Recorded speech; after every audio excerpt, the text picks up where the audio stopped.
Hello everyone, this is Suhas S Kashyap from BA TV. Today, I am here with you for a very special reason. We are all proud of something that recently took place. It's made our collar high. We are proud to say we are Indians and we can do it too. What is it? Yes, exactly. It's the Chandrayaan 2. It was a great success. We all felt happy after we heard it was a success after the launch. So, what is it, Chandrayaan, exactly? What is the purpose of it? What is ISRO? How did it start? Let us know something about that today. Today on the show here with us, we have D Prasad sir, who has served 33 years in the ISRO at Vikram Sarabhai Space Station. On the show, he is here to share his experience about ISRO and the way the ISRO came up to the position it is today, and also what is Chandrayaan, why is it happening, and what is the purpose of it. Welcome to the show, sir. I would like to ask you about ISRO first, because Chandrayaan is launched by ISRO. We are all hearing it currently very much. ISRO, Chandrayaan, it's a success. So, how did this ISRO start, sir? What is the history of it? We'll know about it first, sir. Very good. First of all, namaste to everybody. Yes, it is a very good question. First of all, let me tell you where it started, by whom it started, what is the significance of that place. Somewhere in the late 50s or might be early 1960s, international scientists, they wanted to study the upper atmosphere by using some rockets, put some instrumentation, get the data. At the same time, see that being the rocket, after the rocket finishes its stage, that may fall. It may fall into a town or a village or a city, so that will be a lot of problems. So they were looking for a place where there is a sea also. So the spent stage can fall into the sea. So they wanted to study near the magnetic equator, and also sea should be there.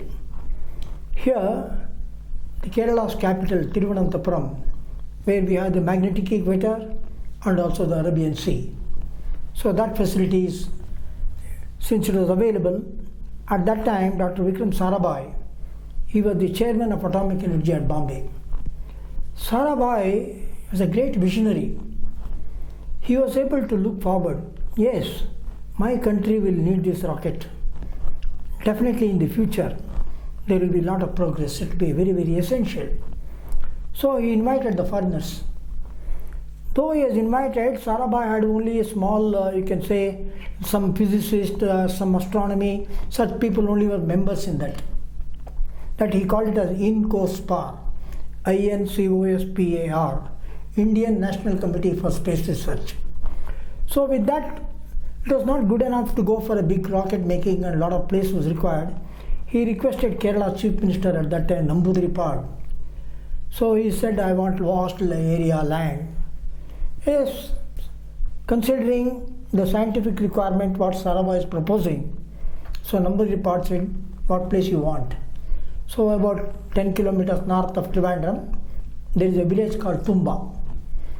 That's a fishing village, as a matter of fact. They were all Christians. So that entire village he wanted. Yes, finally they were all rehabilitated. That place was given to Sarabhai. But the one interesting thing I want to tell you here, in the middle of Tumba, there was a church building. So those Christians, those who had to be evacuated from there, they requested the church building should not be demolished. As a matter of fact, Sarabhai was very happy because the church building became the rocket design office. And then the bishop's house was the director's office. That's how it started. So here itself I would like to make one small comment. Since you have already mentioned about the Chandrayaan, and where we have already gone to the Mangala Graha, that is Mars. So you can see ISRO's growth is from that fishing hamlet Tumba to the red planet, Mars. That's where the growth is. So that's how it all started at Tumba. Sir, listening to this is a goosebumps moment for me. This makes me excited. From a fishing village to the planet that we want to study is not a small thing, sir. That's a very big achievement India has done. I'm proud to say I am an Indian too, and ISRO is one of the things I am very proud of, and it also belongs to me. I am a citizen of India. That gives me a pride, sir. So you were telling the church became the designing center, Bishop's cottage became the director's office. So how did it take place further, sir? Yes. Then actually more and more physicists, more and more engineers, more and more scientists, they started taking initiative on that. And that too because Sarabhai is such a great personality. He was able to impress upon. And one more great thing about Sarabhai, he went around the world, wherever Indian scientists they were working in NASA, Germany, Japan, whatnot. He cajoled them, requested them to come back to India. Let us build India. So he made them to come back to India. So that's how some of the top scientists, those who were all working abroad, they came down to India. So then it started. Initially, I will be seeing some photographs later on. The foreigners, when they were bringing those their rockets and all to study the upper atmosphere, like what I mentioned. So without any facility, there was no facility at all available. From the workshop, where a rocket part, where nose cone or something to be taken to the launch pad, we had a beautiful vehicle called cycle. We used to transport it on a cycle. That's a very nice thing, sir. Rockets on cycle. That's how it is. So, and then later on, even you will not believe it, we did not even proper facilities were available. There is one photograph I will show you later on where nobody can imagine our former President Abdul Kalam is working along with another one top scientist of our country, Dr. Armamuddin. Armamuddin is without a shirt on.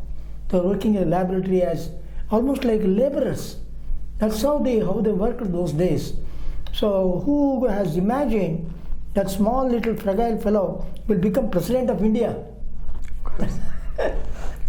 Sir, hearing to all this, I'm confused if I should be overwhelmed with the initiative taken back then, or think about the facilities that was not there when it all started. But whatever, history is history. But whatever ISRO is today is not something small. It's something very big, and we are in position to compete with the world's giants who are into the space industry, be it NASA or be it other countries such as Germany or whatever. ISRO is no less. I think it is all because of the efforts taken by these kind of people, and what a nice thing to hear. Rockets that will go into the upper atmosphere was carried on cycles that would travel on road. So nice to hear about this. This is our history. I think this is what makes India very special. It is the determination of every Indian to do something great is what is keeping us grow higher and higher and higher. So let's also speak about the current Chandrayaan. We all know it is launched. There was a launch and it was called off. People were so excited but also got disappointed. But let us know why it got cancelled off initially before knowing what is Chandrayaan and why is it. Sir, why did Chandrayaan had a call off before the launch, sir? I thought I will go a little bit systematic way. I will definitely answer your question. So let me come back a bit systematically. Yes, sir. First, let me talk about the initial rocket what we made in a small way. We called as Rohini 75. That is RH-75. That is RH is the abbreviation for Rohini, 75 millimeter rocket. So that I will show you another photograph also is there. So where Sarabhai himself is viewing before the launch. Yes, that is a small step. So with that, unfortunately Sarabhai passed away, and then Professor Satish Dhawan was appointed as the chairman of ISRO. Then he identified Abdul Kalam as the project director for SLV, that is satellite launch vehicle. So initially the first one was a failure, but Kalam writes in his autobiography itself, Wings of Fire, how to overcome one should not weep toward the failure. We should try to find out the cause of the failure. Yes. If you know the cause of the failure, many problems can be solved. So he went through thoroughly, he went through what are the types of failures were there. So once all those things were understood and cleared, then there was no problem at all. Then the second launch of SLV was a success. It could carry almost 40 kg payload to around 80 kilometers. But that was not good enough. We had to go to the Bahayakasha, we had to go to the space. Then to the SLV, almost the same design, they put two other rockets on the sides called as ASLV, Augmented Satellite Launch Vehicle. So with that we went through, and then again history. So Kalam Saab was taken away, put into DRDO, Defense Research Developmental Organization. There he went through with the missiles and whatnot. So there again we were struggling. We had to go with much bigger rocket. Finally we came out with two types of rocket, what we call PSLV and GSLV. Yeah. So here I have a model of the PSLV rocket. It is only 1.5 feet here. It's a scaled down model. Actually this has to be multiplied by 100 times. The height of the rocket is 150 feet. You can say 15-story building. So this is a 4-stage, multiple stage rocket. Once the satellite, rocket, propellant, everything is loaded, the lift-off weight of the rocket is almost 280 tons. Initially we were able to carry only about 1 ton payload, 1 ton satellite. Anyway, now things are different. We have gone several modifications and improvement. Now today we can lift up to 1.6 ton. So the PSLV, like I told you, is a 4-stage, multiple stage rocket. So this becomes once the rocket is completely ready, this has to be lifted off.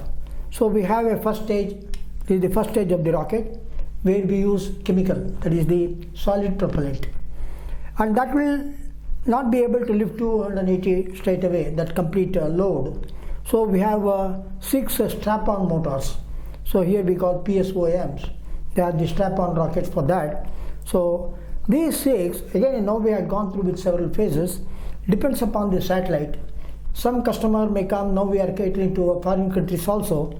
So some of them will be coming with a much lesser, so why we should have all the 6 of them. So we go for the core alone, or with 2, or with 4, or with 6 strap-on. So we go with the various combination, depends on the type of payload what we have. So this is the first stage of the rocket with the solid propellant. Then we have a liquid for the second stage. So liquid propellants are used there, and I don't want to go into the chemical details. That is much more, might be later on, somebody might be, if required, that can be answered by the authorities concerned. And the third stage is made of a composite material. So the rocket is made of composite material.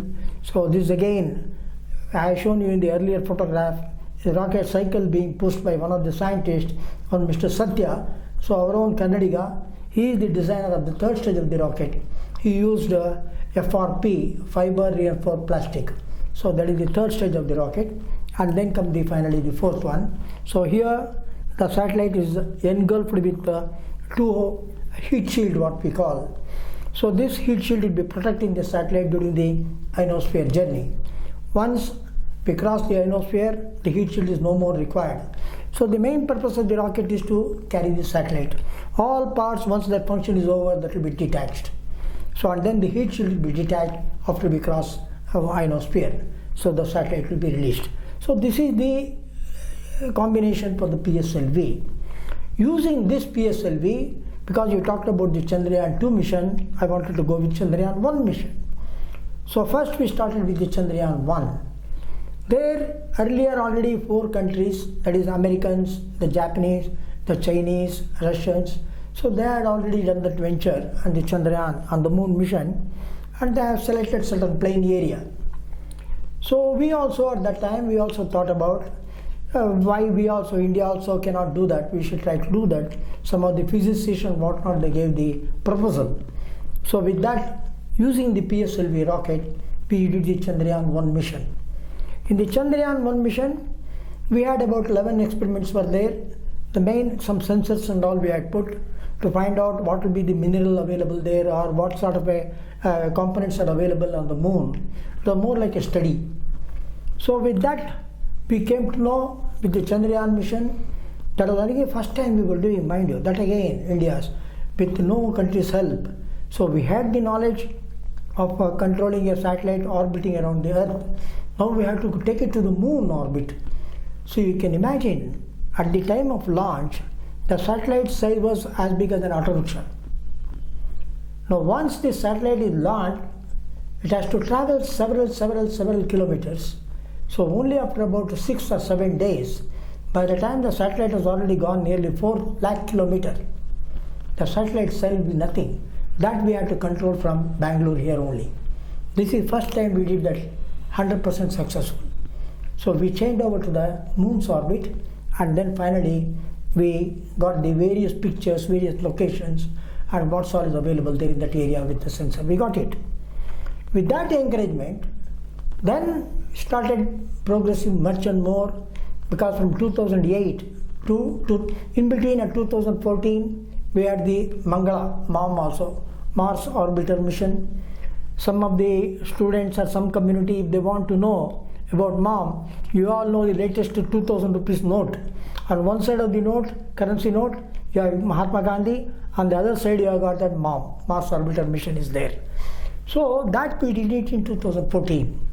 So it means our scientifically, it is not only technical and engineering, it is also comes from the astrophysics and astronomy related, so with that more and more started interesting data started coming. So then with that we went on. We kept on increasing so many things. Then we came to know the satellite weight is going to be beyond 1.6 tons. Our PSLV cannot carry. Now we have to go for a much bigger vehicle. So then we went for GSLV. Yeah. So this is the GSLV. GSLV again we had gone through several stages. So we had earlier one with L40s with the 4 of them strapped on together and whatnot. So that was marginally the payload weight has increased, but we wanted to go much bigger. Finally, we settled down with GSLV Mark III. This is what I got. This actual GSLV Mark this scaled down model. This is 1:200. So this also the height is almost 150 feet. So we are using a second launch pad. There are 2 launch pads are there in Sriharikota. So we are using the second launch pad for this. So here in the Chandrayaan, like I mentioned to you, with more and more physicists and more experiments they wanted to introduce and all that, the satellite weight had gone more than 3.5 tons. So like I mentioned to you, PSLV was not good enough. Then we had to go for the GSLV. Now the interesting part, I want to put it in a slightly humorous way. What is this Chandrayaan mission? So that the school children can understand, I put it in a different way. It is almost like playing golf. So we know the golf ball, we hit from here, it has to go to a certain distance where there is a pocket is there, in that pocket that ball has to fall. That is the golf game. Here the golf ball is our Chandrayaan 2. From Sriharikota we launched that. That has to go nearly 4 lakh kilometers, and the moon is there, moon is the hole. But here, unlike golf, the earth is also moving around, the moon also is going around. So it means the hole it is moving. So we have to not only technical engineering making a rocket and satellite, the physicists and the mathematicians they have to find out what time we have to launch and where it has to go. That's how precisely it was fixed on the July 15th, early morning, 2 o'clock 51 minutes, this has to be launched. By the time it will come there. Yes, when everything was ready, before going to that, we at the launch pad, the launch pad is nearly about 8 to 10 kilometers away from the launch control center where all the senior scientists will be seated. So there we will have the inputs, because on the vehicle there are thousands of parameters. Might be some connectors are made properly or not, pressure is properly or not, propellant is the pressure. So many parameters, the signals will be coming. It's all coming through telemetry. That information will be coming to the computers here. The computers will have all the limits. They are all loaded there. If any one of the parameter goes outside the limit, computer will call for a hold. Unfortunately, on that July 15th, when the launch was to take place, just around less than 1 hour time, computer called for a hold. So later on, when it was analyzed where it has gone, this thing around that, They completely checked up and verified and found out. Luckily for us, otherwise dismantling the vehicle is very, very difficult. Loading the propellant and all is somewhat easier. Somewhat easy. It is not easy, somewhat easier. But unloading is much more difficult. Nobody can go near the vehicle. The whole vehicle is loaded with tons and tons of high explosive. So whole thing has to be drained out. Then only one can go near the vehicle. So luckily for us, where that particular problem had come, that was one of the pressure tanks where there was a leak was there. So that there is a cutout was available. So one could approach that point, and luckily for us, we could repair it within a matter of couple of days. But ISRO had sleepless night for 1 week. That is one of the dedicated. So I am proud to say I belong to ISRO family. So with that they did it, and then they gave, because now what has happened, we lost 1 week. Then they fixed another date was available, because still it is possible. So this has to be done on the 22nd, what we did, at afternoon 2 o'clock around 36 minutes. Precisely at that time, countdown took place, and one of the best launches we had, we saw the first part, the vehicle has worked beautifully. Hats off to GSLV. Beautifully it is done. Now comes the next portion. In this we carried the Chandrayaan 2. Many people are not aware what is the Chandrayaan 2. Chandrayaan 2 is a complete, you can say, the module. It is one big satellite, you can say. This will be orbiting 3 days. Anyway, we have to do the maneuvering. Now the vehicle launch is over. Next, almost for about a week or so, they will be hoisting, they will be raising the satellite to the required height. That will be doing, and it will be going for a highly elliptical orbit. It will go, and then once it keeps on going up and up, finally when it goes near the moon's orbit, for about 3 days it will be orbiting around the moon. So the first one is the orbiter. So orbiter will be orbiting around the moon. At the same time, we open a sensor, because like I told you earlier in the very beginning, there are about 4 countries including India. We have already gone to the moon's some particular surface. But now India realized will take up a much riskier, much more vantage place, that is the south pole of the moon, which no country has ever so far attempted. So we wanted to go for the south pole of the moon. For the south pole, this sensor will be tracking. So it will find out a beautiful location in the 3 days orbit. Once that particular location is finalized, then we asked him to do the lander. Now the second part. The first was the orbiter, now the lander. Now the lander, it is called as, on Sarabhai's name only, it is called as Vikram. So that Vikram will be landing now. That landing is another most difficult one. If it comes like and lands, mean whole thing will crash. This has to be gradually brought down. It has to have a soft landing. That is another marvel of the technology. We'll be doing that. So it lands. Once it lands there, for 1 day, I think nothing will be done, except perhaps solar panel all will be opened for charging the batteries, taking the power from the sun. Once that is over, next day a door will open and a rover will come out. A rover comes out with about 6 wheels are there, that will be going around the moon. And that will have, it's about 14 days, it will be traveling on the moon. By the by, when I say 14 days, 14 moon days, that is equivalent to 1 moon day is 12 Earth days here. That will be, this is the moon mission Chandrayaan. Until now, we heard a lot about Chandrayaan. What is Chandrayaan? The history of ISRO. Why did we launch it? And also to remind you, this is the first attempt to reach the south pole of the moon. So all these things we have learned now, but there are very special achievements of ISRO which we have to put light on. There are some special achievements of ISRO on which the light is to be shed. I request you, sir, what are those special achievements done by ISRO which made the world turn around towards India and made us all proud?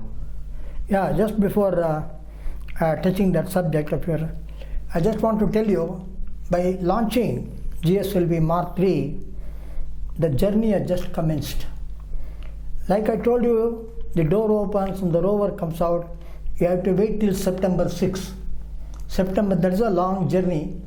There, we all will pray that everything will go well. The first part is GSLV Mark III has done well. So the rest of the things we have to keep following. Now coming back to other achievements of ISRO, like I have been talking about the PSLV, we have already had 47 launches. Except that for one launch in between, we had a problem.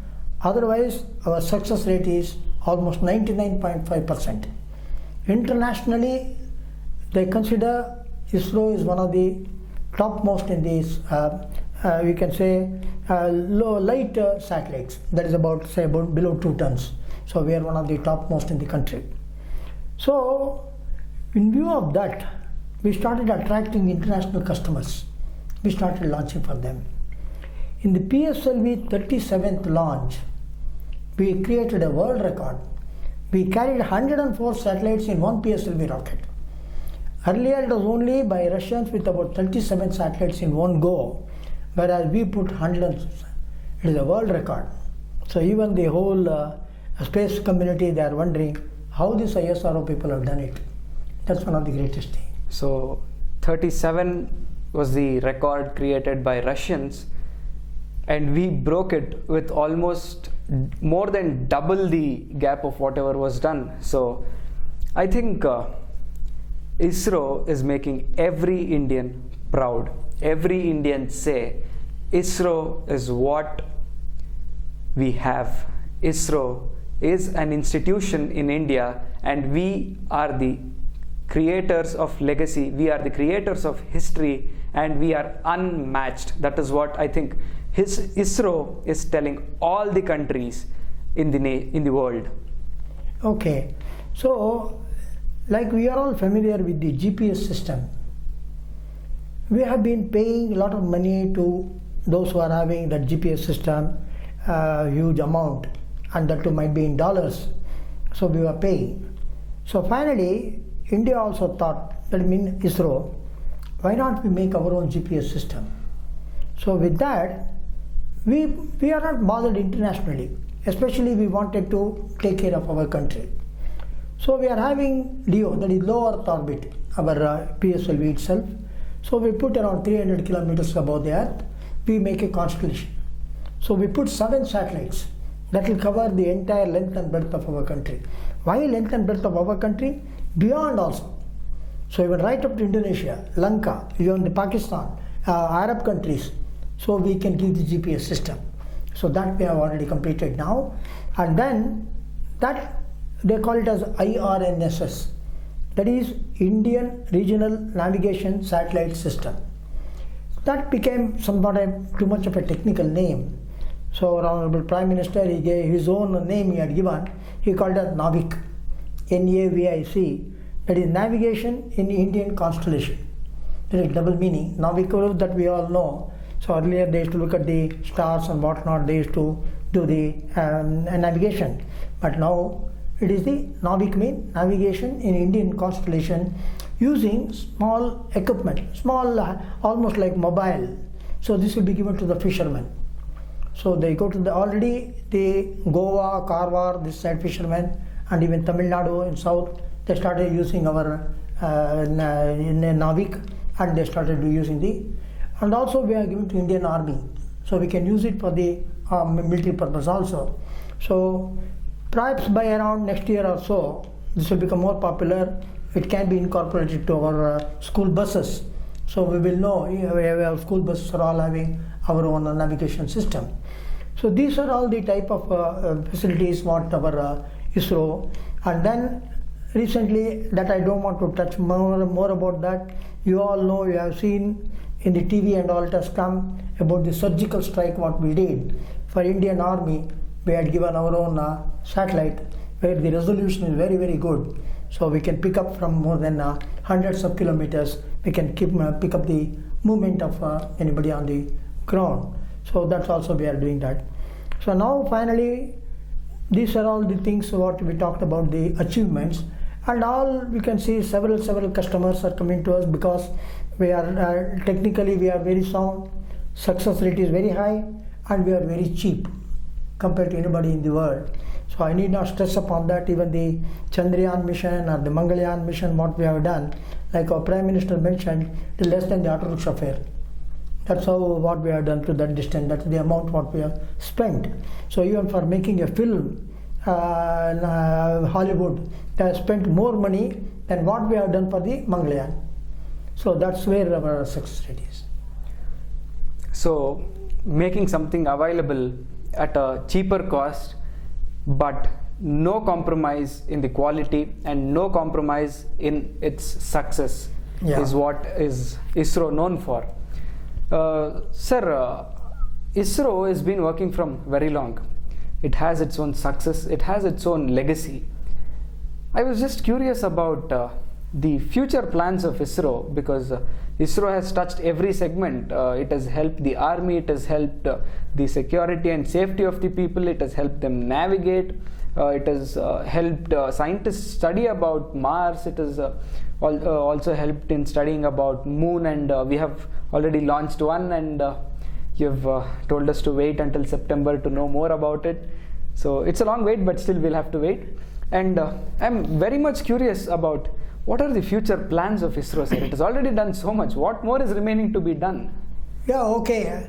I just want to recall the whole other nation.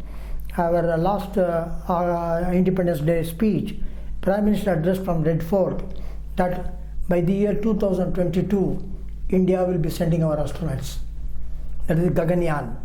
So already the work has commenced. So we have already acquired a lot of land, and proper people have already been put. So the training is supposed to commence.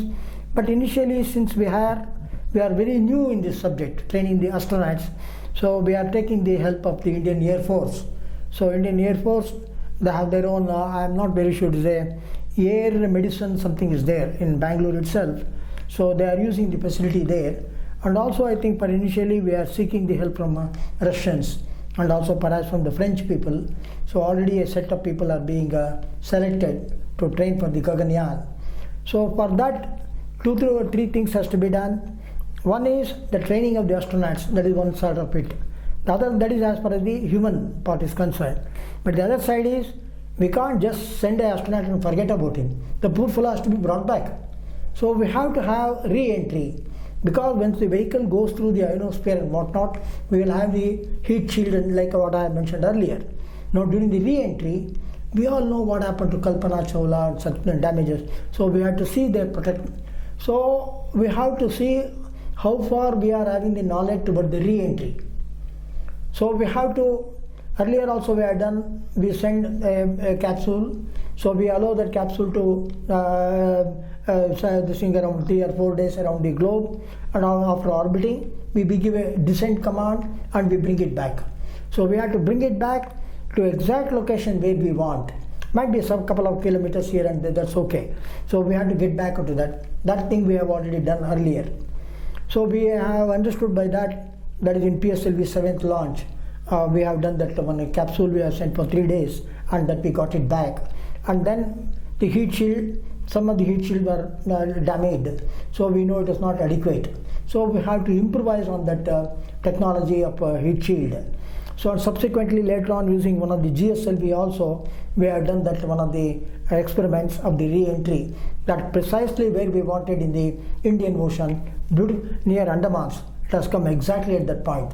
So now we have the knowledge of the re-entry, taking it back also, that is one of the major things. And now at the same time, one more thing, since you have mentioned about the future activities. Now the international, like I mentioned, international customers are coming more and more. So it is not possible just for ISRO alone to handle the entire thing. At the same time, we cannot disappoint the customers also. So in view of that, we are looking for the industries. The industries also has to, they have to maintain our quality. Because ISRO, finally it comes to our this thing. So they have to maintain that quality. It's not just a commercial one. They have to maintain the high space qualified item they have to produce for us. So whether it can be Bharat Electronics or BHEL or Godrej or Mitchandani, there are so many industries, they will be outsourced to do this work. Why this is very important is I am talking to the student community. Those who qualify themselves with the high technology, they need not even look at ISRO. They can even join these private firms. Indirectly, they are working for ISRO itself. That can be done for them. So we have to take care for the industries also. As a beginning, I can say as a baby step, you can say, already ISRO has encouraged the student community by putting their institutions like Swamy, and then your other one I mentioned, what is that? I forgot that name. That is in Tamil Nadu, Chennai. So they are also building the satellite. Now probably PES college in Bangalore also, they will be encouraged to make the satellite. So we are helping the student community also to come forward with that. That's all what are the future things. So, ISRO is an institute that gives surprises to everyone. Listening to the history of it inspires me a lot. ISRO is not something very common. ISRO is not doing something that is very easy. ISRO is doing something really great, and once considered cannot be achieved. Once considered impossible is being proved possible by our own ISRO. It makes me very proud speaking about ISRO. Until now, we have heard a lot about the history of ISRO. We have heard the way ISRO developed into such a big institution. We also heard about other launches that was carried out. We have heard about the achievements and also learnt a little about the Mars orbiter mission as well as Chandrayaan 1 and 2. I hope this episode served to deliver you the information regarding what is Chandrayaan, why was it done, and why we are greater than all the other countries in doing this Chandrayaan 2 by trying to achieve the south pole of moon.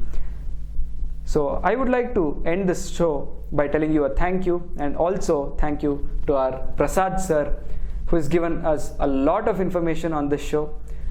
Thank you very much, sir. My pleasure. I think all this information would be very enlightening to our viewers.